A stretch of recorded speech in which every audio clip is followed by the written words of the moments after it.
Breaking news చూస్తున్నాం. నంద్యాల జిల్లా ఆళ్లగడ్డ మండలంలో ఘోర రోడ్డు ప్రమాదం చోటు చేసుకుంది. ఆళ్లగడ్డ మండలం నల్లగట్ల వద్ద ఈ ప్రమాదం చోటు చేసుకుంది. ట్రావెల్స్ బస్సును ఒక టొయోటా క్వాలిస్ వాహనం ఢీకొట్టింది. ఈ ప్రమాదంలో అక్కడికక్కడే 4 ప్రాణాలు కోల్పోయారు.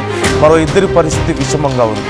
హైదరాబాద్ నుంచి అరుణాచలం వెళ్తున్నటువంటి CGR ట్రావెల్స్ బస్సును వేగంగా వచ్చి ఆ క్వాలిస్ వాహనం ఢీకొట్టినట్లుగా తెలుస్తోంది. ఈ ప్రమాదంలో క్వాలిస్ పూర్తిగా నుజ్జునుజ్జైపోయింది. కారులో మొత్తం 6 ప్రయాణికులు ఉన్నట్లుగా తెలుస్తోంది.